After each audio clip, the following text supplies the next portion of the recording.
Now, here's Alan Sliwa. Points in the Paint all season long is sponsored by Vista Paint. Right now, local residents can take 40% off on Factory Direct high-quality Vista Paint products. A Vista Paint team member will show you how. Locally owned, manufactured, and operated since 1956. Visit Vista Paint. Suns over the Lakers. Points in the Paint, 56-46. Suns over the Lakers in the game, 121-110. Russ had 28 points for the Lakers tonight. Also had 5 rebounds, 10-20 from the field. Let's get Russell Westbrook's thoughts on the Lakers officially being eliminated from the play-in tournament. Russell, of course, there's 3 more games to play, but how would you describe the feeling after the official elimination comes tonight from the playoffs?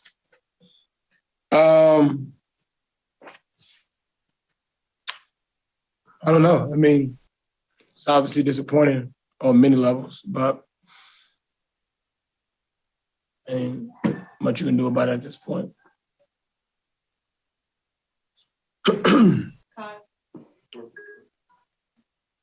Russ, you felt like you guys were kind of always fighting something, obviously injuries to lineups. But like Mike said, obviously it's not over yet, but at this point, when you look back, like, what was the experience like of trying to kind of constantly battle through something new seemingly every other day? I honestly, me personally, it's a situation that I was just blessed to be able to be in. Learned a lot about a lot of different things myself, and I was able to just stay real faithful and true to what I believe in, regardless of what was ever thrown, our way, my way, and continue to just fight through it regardless of, the results. What did you learn about yourself? That I'm covered. And what I mean by that is that I am super blessed and grateful. Regardless of whatever thrown my way, I'm covered by huge protection of faith, and no matter what's happening to throw my way, I can always prevail and get through it. Russ, obviously, for the last week or two, you guys have been facing these high leverage, high stakes games, and been talking about must wins for the last couple games. Did you feel like the group had belief in each of those games, or has that been kind of diminishing with each loss? I believe, once guys get prepared for the game, I would hope to believe that everybody felt we had a chance. But I can't really speak for everybody's preparation or how they feel about, if they felt we had a real chance. Did you? Always. I never give in, never quit. It's not in my personality, regardless of what's happening. Play to the end and fight regardless of what's going on. Okay. Russ, even though we're in game 79, you add up the games that you, Anthony, and LeBron were able to play together, it's only 21. Yeah. You want a chance to grow that number next season and see what this group could do with help? Yeah, I mean, that's the plan, but, nothing is promised. You kind of got to take one day at a time each day. And like I've said all season long, you got to play the cards you dealt. Yes, we want to be able to see what that looks like, what that entails over the course of it, 82-game season, but we're not sure if that's guaranteed either. So, I just hope that we have a chance to be able to do so in the future. Russ, where do you think this season kind of went wrong? Is there a moment that stands out to you where you smiling? I mean, is it one? Is it a lot? Is there something that stands in your mind where it's like, this isn't going to work this year? No, not one thing. There's so many different things that happen, but I personally, I don't like to point fingers or blame anybody. I just only can control myself and control what I'm able to do in my actions. So that's all I can speak on. To follow up on that, I know you view things from a very kind of insular way. And try not to listen to other stuff, not just stuff. But if you can take a step back from it and you think about all the things that did go wrong for this team this year, how does that sort of sit with you? I mean, the injuries, the COVID outbreak, the losing streaks, all of that stuff that kind of compounded on each other sort of as the days added up. How does that sit with you? Like I just said, you just asked the question in a different way, but I'm gonna give you the same answer. Good try though. Let's go.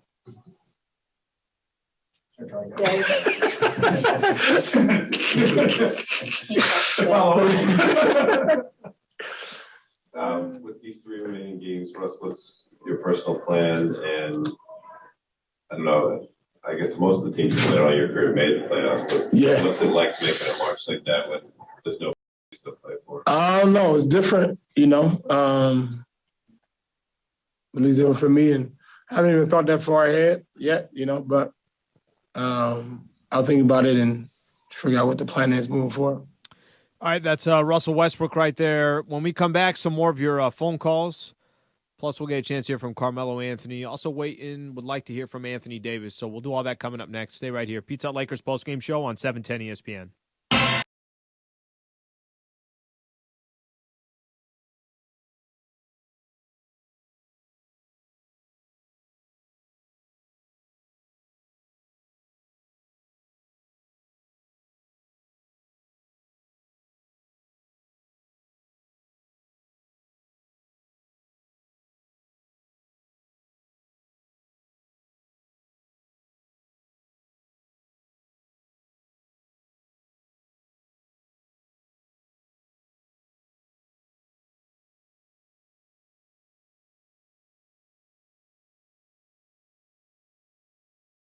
Seconds with Trevor Ariza. Trevor, tacos or burgers? I'm gonna go with tacos. Pineapple on pizza, yes or no? Yes. Favorite cheat meal? Ooh, peanut butter and jelly. Cats or dogs? Dogs. Favorite Saturday morning cartoon growing up? Animaniacs. Animaniacs. Funniest player on the team? Goofiest would be Dwight. Favorite superhero? Batman.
Lakers postgame show. Highlights from tonight's Lakers game and your reaction on the Lakers line. Powered by Pizza Hut. Try the new Detroit style from Pizza Hut. No one out-pizzas the Hut. Hi, this is Anthony Davis of your Los Angeles Lakers. Hi, it's LeBron. The Lakers play here.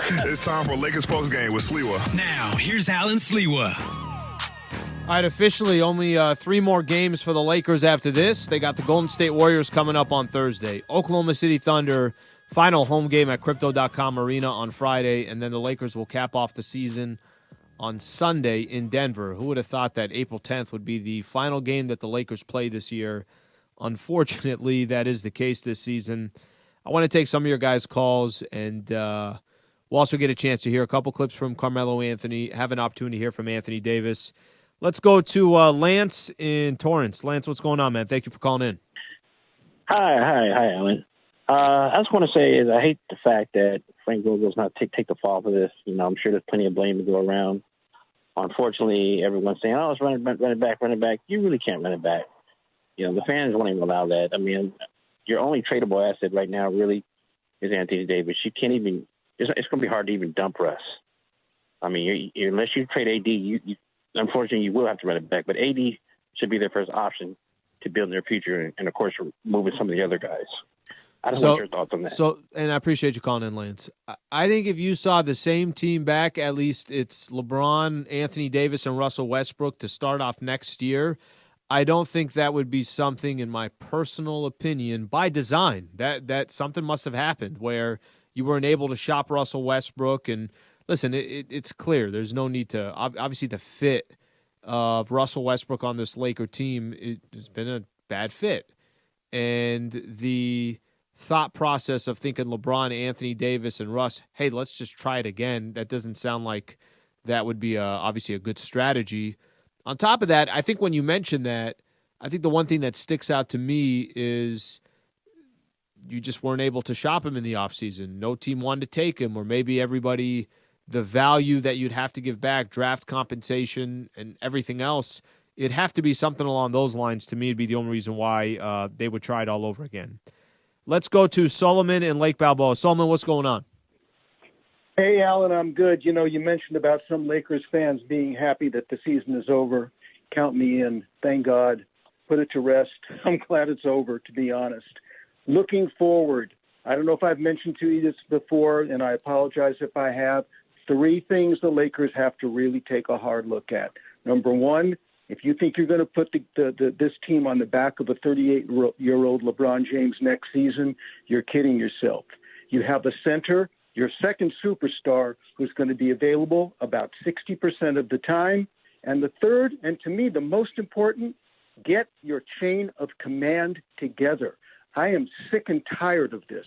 If Jeannie and her committee are the owners, and Pelinka is the GM, and, Frank Vogel is going to be the coach, or whoever your coach is, and LeBron is the captain and player, fine. Then put your foot down and have your chain of command in order so you can have a logical run organization that hopefully can return to the standard that we as Lakers fans are used to. Solomon, appreciate you calling in. You know what's crazy? A year and a half ago, Lakers won an NBA championship. They won an NBA championship. They got championship number 17 just a year and a half ago. But I think what's happened since then, I think this is part of the frustration from Laker fans, is obviously the trajectory has just gone in a spiral downward. Last year, you can talk about it being, okay, well, if Anthony Davis is healthy, he's still got a shot here, which I don't disagree with that. This season, it's a completely different storyline. You thought you were retooling. You thought you're going to walk into this year, and maybe at worst, things didn't go well. You had some injuries. You're a 5th or a 6th seed. You're a 4 seed. You didn't make the playing tournament. You know how tough it is to not make the playing tournament? I'm not kidding you when I say this. I don't think the San Antonio Spurs had all that much interest in making the playing tournament. It almost kind of fell in front of them. The Pelicans obviously made a move at the trade deadline. They wanted to get in, but that's just, I guess, the way this season has gone for the Lakers. And because the Spurs blew out the Denver in Denver earlier today, this happened quick. This was the last 2 weeks. You felt like the Lakers, they're going to make the playing tournament. They're going to be a 9 or a 10. And then I always go back to that game they lost to the Pelicans. They were up 23. This was a week ago on Sunday. Then you had LeBron rolling his ankle. And then you had everybody back against the Pelicans on Friday, and you still lost. And you lost with your big 3. And it was just kind of everything started rolling downhill. And before you know it, here it is, the San Antonio Spurs. They're going to be in the playing tournament. I want to play something here from Carmelo Anthony. I'm going to play a piece of this here. It talks about the pressure this season for the Lakers. Yeah, man, we was there. I mean, we stayed together. You didn't see much of people guys just straying away from each other. it's weird. The fact that we knew our backs was against the wall. And I think in situations like this, seasons like this, it's easy for teams to kind of just go their own way and players go their own way when things get thick and backs against the wall. So again, I didn't see none of that.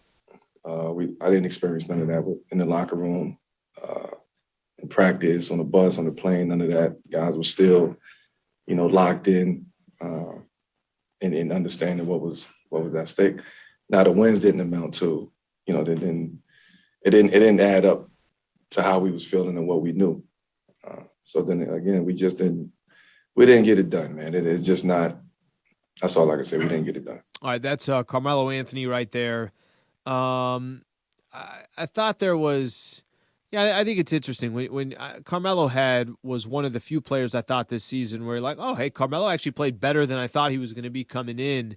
But none of the other pieces I felt like clicked. It never felt like this team was connected. It never felt like this team had this grit and this fight to it. While the rest of the NBA, I think they looked at the Lakers and saw it as an opportunity to feast. They took advantage of the Lakers. Nobody was fearing the Lakers. And, add that all up to what where we sit today. It's a team that's 48 losses. I mean, I keep that one keeps getting thrown into my head. 17 games below 500. I was looking at this. If I told you the Memphis Grizzlies are 31 games over 500 and the Lakers are 17 games below 500. All right, let's take a quick listen. Anthony Davis on the Lakers' loss to the Suns. I'm sure is going to be asked a lot of questions about the season. How did you feel tonight versus the previous couple games, and kind of what's your expectation as you continue to manage it for the final 3 games? A little more sore than normal tonight. Swelled up a little bit tonight in the course of the game. It is what it is. As far as the final 3, I don't know. I'm not sure yet.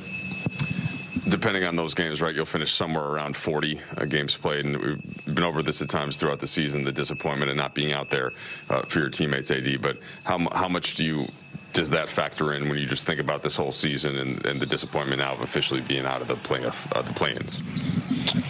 Just like I said the other night, it's disappointing that we haven't had a chance to have our full team. Whether it's myself out, LB out, other guys. It's the most disappointing thing, Not sure how good we could have been, but myself personally, 2 unfortunate injuries that kept me out for a while. It's a significant part of the season, and as one of the leaders on the team, especially on the defensive end of the floor, where guys need me the most, wasn't able to be out there. Sucks for me, sucks for our team, our organization. Got to recap now and see what's next. AD, what did you envision with this group? I mean, health, of course, but what did you envision when you guys hit the floor at the start of training camp with 6 Hall of Famers, you, LeBron, Russ? I mean, there's just so much, the talent, so much, such pedigree. When you kind of imagine what that was like contrasted to now, I don't know, how do those two things kind of reconcile? If you can take the injuries out of it, which I know is a huge piece of it. You can't take the injuries out, but championship. When we first put the team together, first coming to training camp, everyone's healthy. I think maybe TA probably wasn't the only one, but our goal was to win the championship. I feel like we had the pieces,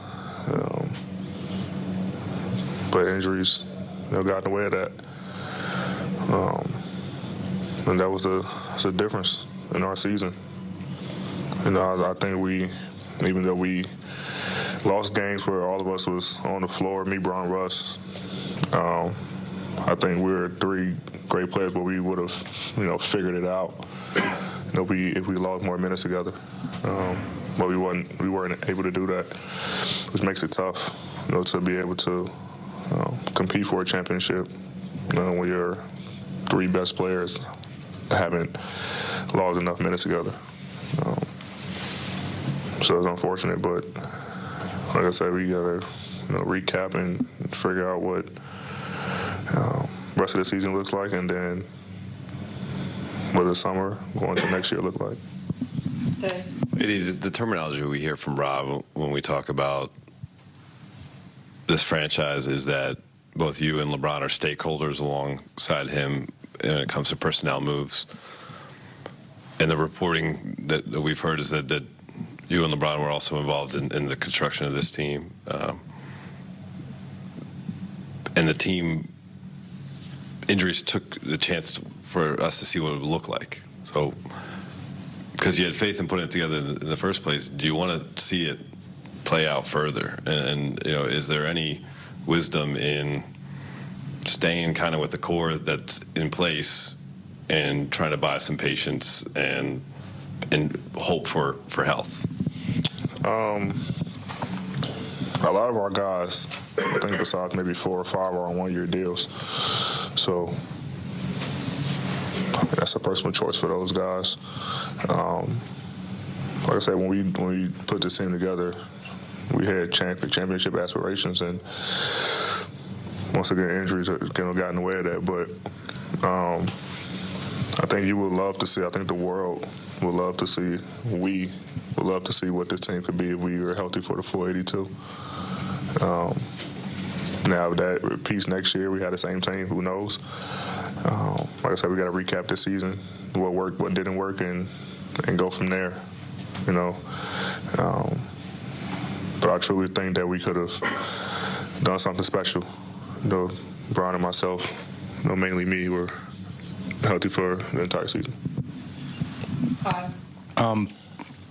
AD, a couple years ago, you were on a team where the goal was to never lose consecutive games. You guys, in the playoffs, made that run where you didn't lose consecutive games. This year's team, I know you guys, especially after All-Star break, had a lot of trouble getting healthy, but is there some character component, mental component that this team lacked in being able to win some of these must-win games that you guys described yourselves? That championship team, the guys were healthy. We had our closing lineups, we had our starting lineups. And we had more this year. We had more starting lineup than we have wins. So, we can't. I don't know. I think that's like I know it's repetitive, but the health thing is most important. Like we try not to lose back-to-back games. That's been kind of like our mantra the entire time I've been here. But where you're not healthy and guys who are not starters or not used to starting starts, or guys who used to playing 15 minutes play 30 minutes, like the mindset is different. When you have a full team, sometimes you don't play with certain guys. You don't have that chemistry, and now you're playing with them, 30 minutes, 35 minutes, and you're trying to build that chemistry in game, especially late in the season where you don't get as much practice time. So, you never want to lose back-to-back games. That's kind of been our thing, but health kind of got in the way of that. Eddie, you got traded here 3 years ago, and you win a title that first year. We've kind of talked about, and then it's been a lot of disappointment since then. I'm just curious, personally, for you, how are you feeling right now? Is it angry? Is it disappointed? What are kind of the emotions that you're going through, knowing kind of the high you were able to experience here, and sort of 2 years now unable to kind of recapture it? Anger, disappointment, knowing what it takes to get to that championship level, and the last 2 years we haven't been able to do that. Last 2 seasons, rather, we haven't been able to do that. Mainly me being off the floor.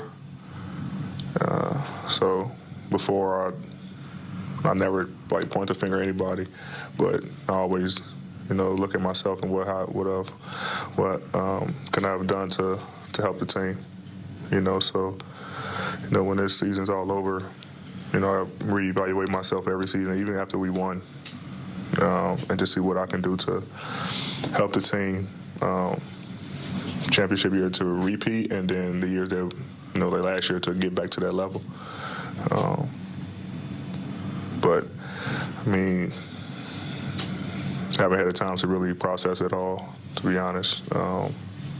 Disappointment for sure, especially with the team that we had. Like I said, we really felt like we could have done something special. Last question, Joe Manback. AD, I know there's a lot going into this game of, with the importance of trying to win and get into the play-in tournament, but especially against the Suns, the storyline last year was if you were playing, then you could have beat the Suns in the first round, but then going into this game, how important was it to get this win against the Suns and prevent them from getting the 63 wins? How much did that motivate you? I didn't even know that they had an opportunity to get 63 wins. We was more focused on ourselves and getting the win to keep our playoff chances and play-in tournament chances alive, and not trying to stop them from getting 63 wins. Congrats to them for doing that, but our focus was trying to just get the win to keep our season going, not preventing them from getting 63 wins. Thanks, Eddie. All right, that's Anthony Davis right there. You could tell in the tone of his voice the disappointment. Obviously, he brought it up a number of different times, the Laker injuries. I personally, and I've said this before, I'm not the Lakers had their fair share of injuries. You don't got to have Anthony Davis for most of the season or more than half the season or around that. This team is obviously fundamentally built. Anthony Davis has to be there, but there was more to it than just injuries. So I guess sometimes you want to hear from these players that you want to hear that, no, they could have been better. The guys that you have other teams in the Western Conference right now, like the Clippers, like the Denver Nuggets, like the Golden State Warriors. There are other teams that have had injuries, and it's not to downplay that the injuries were not a part of the Lakers season, but they weren't the whole season. There were times where all three of the players were playing. Friday night was a perfect example. Bron drops 38. AD is back. I forget the numbers off the top of my head. Russ is there as well. You couldn't beat the Pelicans at home to keep your playoff play-in tournament chances alive. I think that should sum up your season more than some of the other outlining stuff, even though I know injuries played a part of it as well. A couple more phone calls here before we get out of here. Scooter in L.A. Scooter, what's going on? Thank you for calling in. Hey, Sliwa, what's going on, man? What a disaster, man, this whole season. Pelicans got to go. Burger got to go. You got to kind of start over.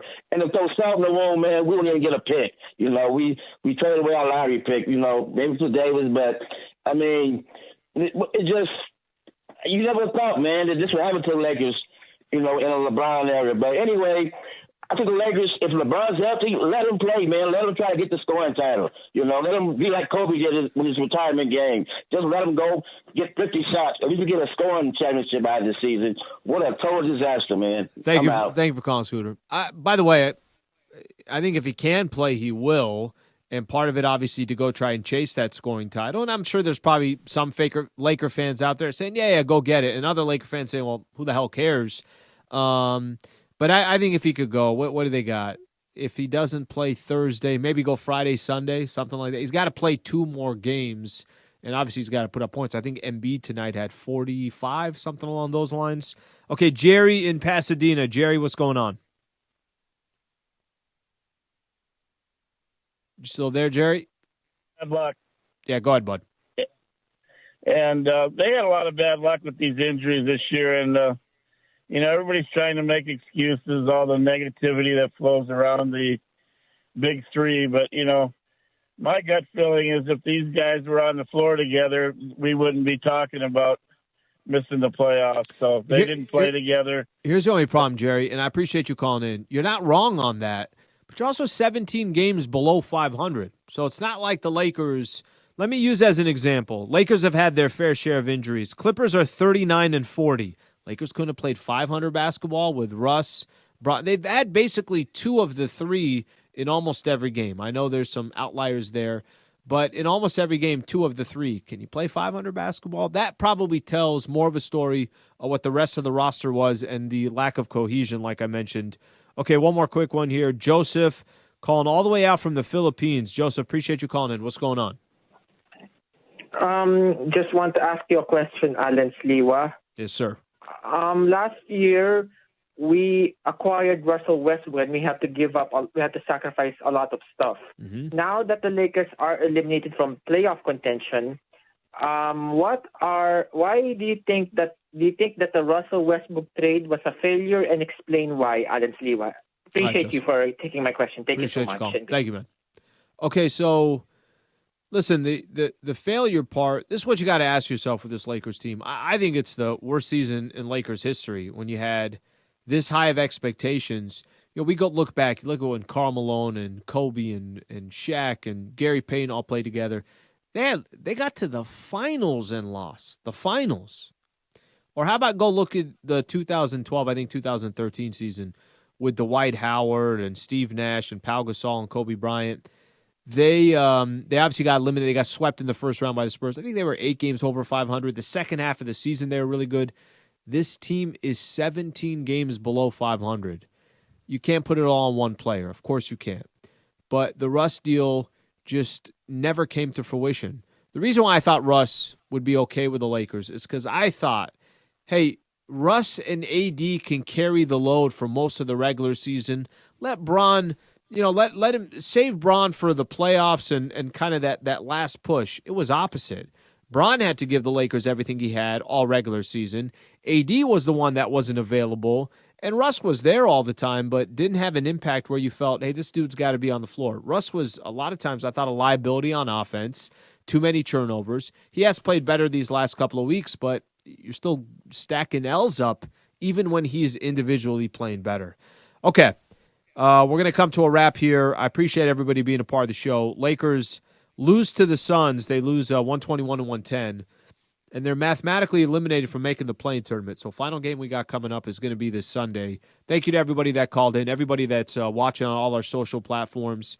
Thank you to Michael Funches, Rebecca Womble, and one of the things, and Wilbert Flores as well. One of the things, we'll be back tomorrow morning. I'll be on the show with Travis Rogers. We'll do our show from 10 a.m. to 1 p.m. Keyshawn, J. Will, and Max will start things off at 6 a.m. I point that out because we'll continue to talk about the Lakers and what has been just an awful season. So we'll do all that soon. Thank you for being a part of the show. This is the Pizza Hut Lakers postgame show on 710 ESPN. Into Lakers basketball tonight. Game 58 of the season is in the books. Lakers basketball on ESPN LA is sponsored by Subaru of Glendale, the #1 Subaru dealer in America. Lakers basketball. Delivered by the new Spicy Lovers Pizza from Pizza Hut. A fiery fusion with layers of flavor. Only at Pizza Hut. Order now at pizzahut.com. Lakers basketball is brought to you by Alignment Health Plan. Alignment, changing healthcare, one person at a time.